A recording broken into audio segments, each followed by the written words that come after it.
12 जुलाई को पंडित धीरेन्द्र शास्त्री खोलेंगे सीएम योगी की पर्ची, बाबा बताएंगे योगी का भविष्य। ग्रेटर नोएडा में सज रहा दरबार, जापानी टेंट में होगी ऐसी व्यवस्था, हवा में बैठे दिखेंगे लाखों लोग।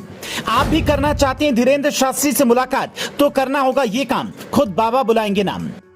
क्या पंडित धीरेन्द्र शास्त्री 12 जुलाई को सीएम योगी की पर्ची खोलेंगे? क्या दूसरों का भविष्य बताने वाले बाबा बागेश्वर धाम सरकार अब योगी आदित्यनाथ का भी भविष्य बताएंगे? ऐसी खबर है कि सीएम योगी आदित्यनाथ पंडित धीरेन्द्र शास्त्री के मंच पर पहुंचने वाले हैं। एक तरफ ग्रेटर नोएडा में दरबार सज रहा है, दूसरी तरफ योगी के समर्थक इस बात का बेसब्री से इंतजार कर रहे हैं कि जब पंडित धीरेन्द्र शास्त्री के मंच पर सीएम योगी आदित्यनाथ पहुंचेंगे तो किस बात की चर्चा होगी। आयोजक शैलेंद्र शर्मा के हवाले से जी न्यूज लिखता है, 10 जुलाई से रोजाना शाम 4 बजे कथा शुरू होगी और 12 जुलाई को पंडित धीरेन्द्र शास्त्री दिव्य दरबार लगाएंगे। इस कार्यक्रम में मुख्य अतिथि के रूप में सीएम योगी आदित्यनाथ, बाबा रामदेव, आचार्य अवधेशानंद गिरी जी महाराज, कथावाचक देवकी नंदन ठाकुर और अनिरुद्ध आचार्य समेत देश भर से 500 से ज्यादा साधु संत और महात्मा शामिल होंगे। अब सीएम योगी मुख्य अतिथि के तौर पर शामिल होंगे तो बाबा पर्ची निकालेंगे या नहीं, ये कहा नहीं जा सकता, पर धीरेन्द्र शास्त्री का जो क्रेज बीते कुछ समय में बढ़ा है वो बताता है कि हर कोई बाबा से भविष्य जानने की इच्छा रखता है। ग्रेटर नोएडा के जैतपुर में लाखों श्रद्धालुओं के पहुंचने की उम्मीद है, जिसे देखते हुए जापानी टेंट लगाया गया है। क्योंकि बारिश की वजह से दिल्ली नोएडा में हालत खराब है, इसीलिए आयोजक ने टेंट में ऐसी व्यवस्था बनाई है कि जमीन से 1 फीट ऊंचा गद्दा लगाया गया है जिस पर लोग बैठेंगे। इसीलिए हमने लिखा कि हवा में हजारों लोगों के बैठने की व्यवस्था की गई है। जमीन से गद्दे को ऊंचा इसलिए रखा गया है ताकि बारिश की वजह से दिक्कत ना हो, मतलब आप निश्चिंत होकर पंडाल में पहुंच सकते हैं। हालांकि दिल्ली नोएडा में रहने वाले कई लोग इस बात से अनजान हैं कि पंडाल तक कैसे पहुंचे, तो पहले रूट मैप सुनिए, फिर बताते हैं आप धीरेन्द्र शास्त्री से कैसे मिल सकते हैं।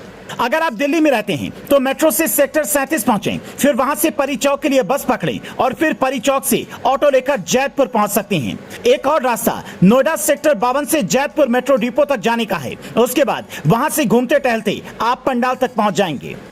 यहाँ करीब 200 बीघे में पंडाल लगाकर 20 लाख लोगों के बैठने की व्यवस्था की गई है। डीसीपी खुद सुरक्षा व्यवस्था का जायजा ले रही हैं। करीब 1500 जवान जगह जगह पर तैनात हैं। कई जगहों पर सीसीटीवी से निगरानी की जा रही है। 10 जुलाई से 16 जुलाई तक चलने वाले इस कार्यक्रम का लोगों में काफी क्रेज है।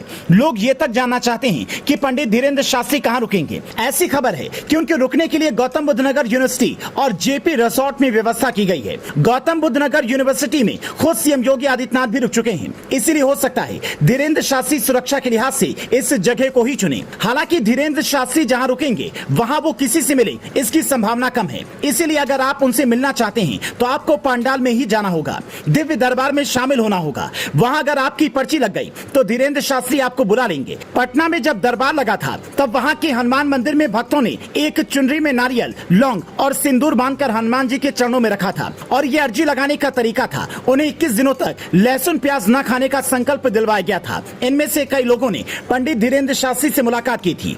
अगर आप ग्रेटर नोएडा में इतनी भीड़ में अर्जी लगवाने नहीं जाना चाहते तो फिर मध्य प्रदेश के छतरपुर में बाबा बागेश्वर धाम जाकर भी अर्जी लगा सकते हैं। बागेश्वर धाम समिति एक तारीख निर्धारित करती है और इस दिन टोकन मिलता है। 8800330912 पर आप फोन करके भी पूछ सकते हैं कि टोकन कब निकलेगा। उस दिन बागेश्वर धाम पहुँचे, पर्ची पर नाम, पता, मोबाइल नंबर लिखकर बागेश्वर धाम के टोकन बॉक्स में डालें। जब उसमें सैकड़ों टोकन हो जाते हैं तब लॉटरी सिस्टम के जरिए बागेश्वर धाम समिति के लोग टोकन निकालते हैं।